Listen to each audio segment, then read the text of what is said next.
ఈరోజు మత్తల్ నియోజకవర్గంలోని మండల కేంద్రంలో అమృత్ పథకం కింద నరేంద్ర మోదీ గారి ప్రభుత్వం ద్వారా అమృత్ 2 కింద 13.5 కోట్లు గతంలో శాంక్షన్ అయినాయి. వాటి ప్రతి ఇంటికి కూడా మంచినీళ్ళ నల్ల అందించాలనేటువంటి లక్ష్యంతో కేంద్ర ప్రభుత్వం, నరేంద్ర మోదీ గారి ప్రభుత్వం ప్రతి ఇంటిలో కూడా నల్లా నీళ్లు కావాలి, ప్రతి ఇంటికి కూడా మంచినీళ్ళ నల్ల కనెక్షన్ ఉండాలని దేశవ్యాప్తంగా ఏదైతే అమృత్ పథకాన్ని చేపట్టిందో దాంట్లో భాగంగా తెలంగాణ రాష్ట్రంలో కూడా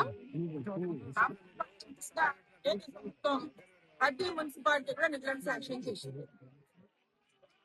కేంద్ర ప్రభుత్వానికి రాష్ట్ర ప్రభుత్వం కూడా వాటా జమ చేస్తే ఈ పథకాన్ని చేపడతామని కేంద్ర ప్రభుత్వం చెప్పిన తర్వాత రాష్ట్ర ప్రభుత్వం కూడా మేము కూడా మా వాటా ఇస్తాం, ఈ పథకాన్ని చేపట్టండి అని కేంద్ర ప్రభుత్వంతో ఈ రోజు ఆ ఒప్పందం మీద ప్రతి మున్సిపాలిటీలో కూడా ఈ రోజు కేంద్ర ప్రభుత్వం యొక్క అమృత్ పథకం పెద్ద ఎత్తున ఈరోజు జరుగుతా ఉన్నాయి పనులు. దాని గతంలోనే ఆ రోజు శంకుస్థాపన చేసే రోజు అధికారులు పెద్ద ఎత్తున అన్ని వర్గాలు అందరికీ ప్రజాప్రతినిధులకు అందరికీ సమాచారం అధికారికంగా కార్యక్రమాన్ని నిర్వహించడం జరిగింది. పథకం వెంబడే ప్రారంభించాలా, ఇప్పటికీ ఆలస్యం వెంబడే ప్రారంభించాలని చెప్పి ఆ రోజు పథకాలన్నింటినీ మున్సిపాలిటీ వెంబడే ప్రారంభించడానికి కేంద్ర ప్రభుత్వం పెద్ద ఎత్తున రాష్ట్ర ప్రభుత్వాలపై వాడుకోవడం లేదు చేసిన నేపథ్యంలో ఆ యొక్క పథకాన్ని మున్సిపాలిటీలు కూడా ద్వారా ఈ యొక్క కార్యక్రమాన్ని ఆ రోజు అధికారికంగా ఇప్పటికి కూడా ఆ రోజు ఎమ్మెల్యేగా ఉన్నాడు, ఈ రోజు మంత్రి ఆ రోజు ఎమ్మెల్యేగా ఉన్నాడు. ఆయనకు ఆ రోజు కూడా ఈ ప్రోగ్రామ్ లో ఆయన పాల్గొనలేదు. ఆ తర్వాత ఇప్పుడు రాష్ట్ర ప్రభుత్వము, కేంద్ర ప్రభుత్వము రెండు కూడా ఈ యొక్క పథకాలు అన్ని నియోజకవర్గాలు, ఈవెన్ ముఖ్యమంత్రి గారి నియోజకవర్గంలో కూడా అమృత్ పథకం ప్రారంభమైతే పార్లమెంటు సభ్యురాలుగా అక్కడ కార్యక్రమానికి హాజరు కావడం. ఇక్కడ మొన్న మున్సిపాలిటీ ఎలక్షన్ ముందు మున్సిపాలిటీ ఎలక్షన్ లోపోయేళ్ళు నోటిఫికేషన్ వస్తానగా ఈ నియోజకవర్గంలోని మంత్రి నాకు పార్లమెంటు సెషన్లు జరుగుతున్నాయి, మాకు సమాచారం అధికారుల నుంచి గాని ఎవరి మున్సిపాలిటీ నుంచి గాని ఎవరి నుంచి కూడా మాకు కనీసం సమాచారం ఇవ్వలేదు, మమ్మల్ని ఆ ప్రోగ్రామ్ కి నన్ను ఆహ్వానించలేదు. ఈ ప్రాంతం పార్లమెంటు సభ్యురాలిగా నా ప్రివిలేజెస్, నా ప్రోటోకాల్ ని పూర్తిగా నిర్లక్ష్యం చేస్తూ ఆ రోజు నాకు సమాచారం లేకుండా రాత్రి శిలాఫలకం పెట్టుకుని పొద్దున టెంకాయలు కొట్టిండ్రు మంత్రి గారు. మంత్రి గారు ఒక బాధ్యతాయుతమైనటువంటి మంత్రి పదవిలో ఉన్నారు. ఆయన ఒక ఎమ్మెల్యే కాదు, ఈరోజు ఒక మంత్రిగా ఉన్నాడు. మంత్రిగా ఉండి కూడా తమ బాధ్యతలను మరిచి తమ హుందాతనాన్ని గాలి కొదిలేసి ఒక పార్లమెంటు సభ్యురాలుగా ఒక మహిళ ఉంది, ఆమెనేందిలే పిలిచేది, ఆమెనేకేమిలే చెప్పేది, మాదే ఆ ప్రభుత్వం అనేటటువంటి ఒక అహంకార ధోరణిని ఎప్పుడు కూడా ప్రదర్శిస్తూనే ఉన్నారు. అయినప్పటికీ కూడా అభివృద్ధి లక్ష్యంగా ఇక్కడ పార్లమెంటు సభ్యులుగా నా బాధ్యతను నేను నిర్వర్తిస్తూ ముందుకెళ్తున్నాను. గతంలో కూడా మత్తల్ నియోజకవర్గంలో హెడ్ క్వార్టర్ లో కూడా చెరువు కట్ట దగ్గర టూరిజం డిపార్ట్మెంట్ నుంచి నిధులు వచ్చినాయి, కూడా కేంద్ర ప్రభుత్వం నిధులే.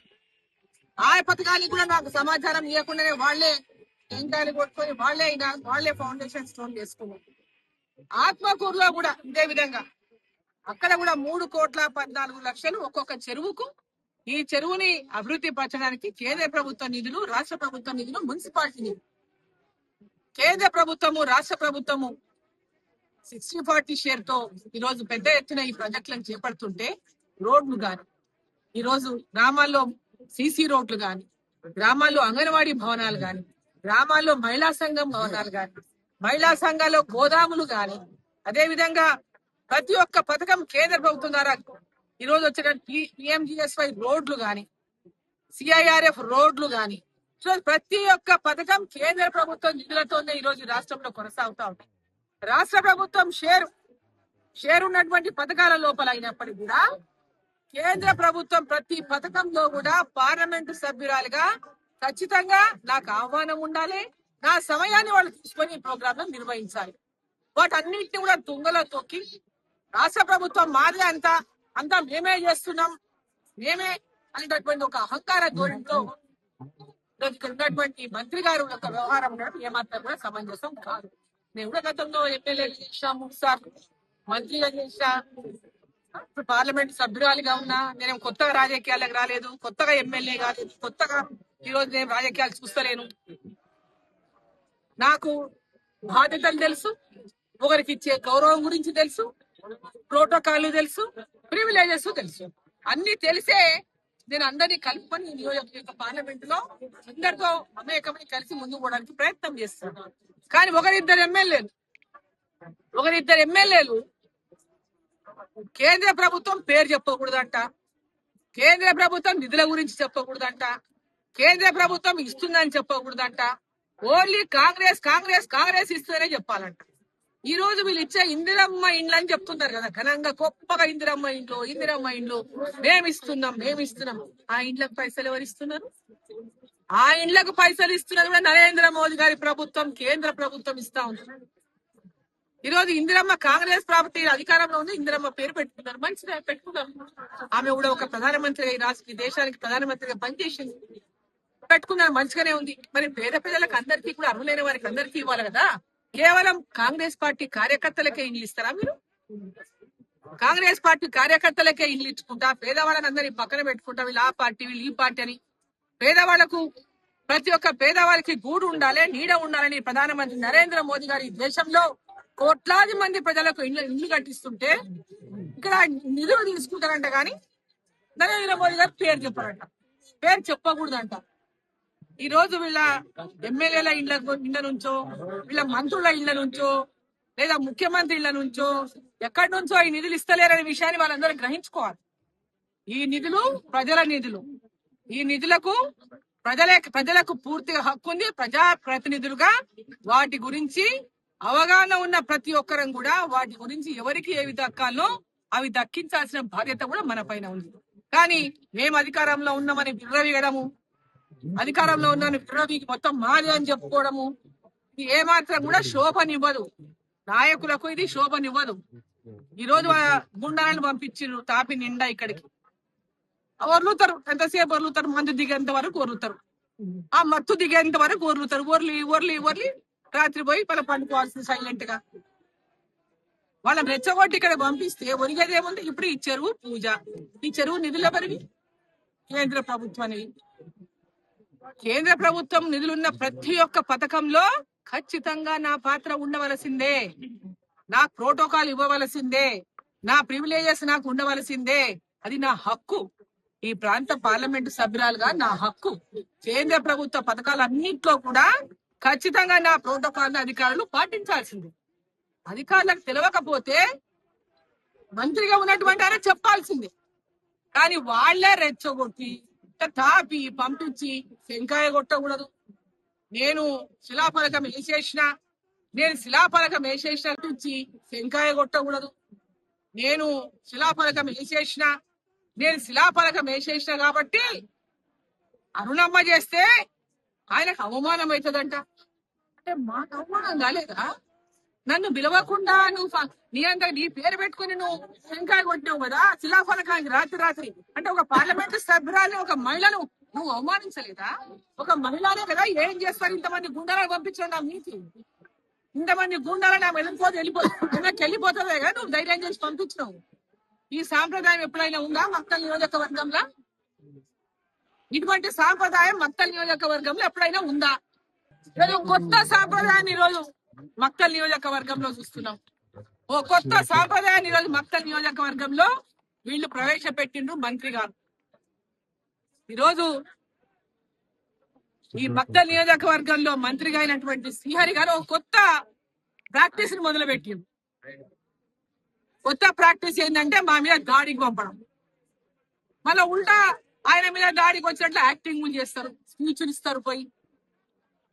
ఈ విధమైనటువంటి ప్రవర్తన గతంలో ఎక్కడ లేదు, ఎన్నడూ కూడా ఈ నియోజకవర్గంలో జరగలేదు. ఇటువంటి వ్యవహారాన్ని మంత్రిగా ఉన్నటువంటి శ్రీహరి గారు మీకు శోభనివ్వదు ఇది మీకు ఇటువంటి వ్యవహారం ఏమాత్రం కూడా సమంజసం కూడా కాదు. మహిళను గౌరవించడం నేర్చుకోండి. మహిళా ప్రజా ప్రతినిధిగా ఈ పార్లమెంటు సభ్యురాలిగా కూడా గౌరవించడం నేర్చుకోండి. గౌరవించడం నేర్చుకోండి. మీరు ఎట్లా గెలిచినో నేను అట్లే గెలిచిన. మీరు ఒక కాన్స్టిట్యున్సీ వాళ్ళు ఓట్లేస్తే మీరు గెలిచిను. నేను 7 నియోజకవర్గాల ప్రజలు ఓట్లేస్తే నేను గెలిచిన. 7 మంది మీరు కాంగ్రెస్ ఎమ్మెల్యేలు ఉన్నప్పటికీ కూడా ప్రజలు అరుణమ్మ ఉండాలి, మోదీ గారి నాయకత్వం ఉండాలని భారతీయ జనతా పార్టీ గెలిపించిండు. ఈ ప్రాంతం అభివృద్ధి జరగాలని. అభివృద్ధిని అడ్డుకుంటున్నది శ్రీహరి గారు. అభివృద్ధి జరగకుండా తమకు నిధులు తెచ్చేటటువంటి శక్తి ప్రభుత్వానికి నిధులు ఇవ్వలేక, ఈ ప్రభుత్వము అభివృద్ధి పనులకు నిధులు ఇవ్వలేక కేంద్ర ప్రభుత్వం ఇచ్చే నిధులను వాళ్ళ నిధులను చెప్పుకోవడానికి, వాళ్ళ నిధులను చెప్పుకునేటువంటి ఒక ముందు రాజకీయాలను ఈ రాష్ట్రంలో మరి మొత్తం నియోజకవర్గం చూస్తున్నారు. ఇంకో రాజకీయాలు మరి నీళ్ళు కేకలు మంత్రి గారు బాగుందండి. నువ్వు కాపీ పంపిన వాళ్ళు ఎట్లా వాళ్ళు వస్తున్నారో బాగా చూడండి. నువ్వు కాపీ పంపిన వాళ్ళు నేను భయపడాను. మీడియా వాళ్ళని పక్క జరుగుతా వాళ్ళు ఏం చేస్తారో చేయమని చూద్దాం. మేము దానితో కొడతారా, కత్తులతోనో పొడుస్తారా, దేంతో పొడుస్తారా, పొడవమని దాని కూడా తయారు. ఇటువంటి వాళ్ళని మస్తు మంది చూసాను నా జీవితంలో. రాయలసీమ గుండాలకే నేను భయపడలేదు. రాయలసీమ వాళ్ళ రాయలసీమ వాళ్ళ బర్సలకే నేను భయపడలేదు. బర్సలు తీసుకొని బయట కొడుగోళ్ళు తీసుకొని గొడ్డళ్ళు తీసుకొని నీకొస్తే కూడా ఎదురు నిలబడి ప్రజల కోసం పోరాటం చేసింది నీకే అరుణమ్మ. ఇట్లాంటి తాగుబోతులను పంపిస్తే ఇలా భయపడతా అనుకుంటే నీ కళ. ఆ కళ బంద్ చేసుకో. అభివృద్ధి పట్ల ఆలోచన చేయి. అభివృద్ధి గురించి ఆలోచన చేయి. కలిసిరా, నాతో పాటు కలిసిరా. కేంద్రం నుంచి ఏం కావాలో అక్క కేంద్రం నుంచి ఇది కావాలని అడుగు, పోయి పనిచేద్దాం. అంతేగాని ఇటువంటి రాజకీయాలు మానుకోవాలని శ్రీహరి గారికి నేను ఈరోజు ఈ యొక్క మీడియా ద్వారా వారికి కూడా విన్నపం చేస్తున్నా.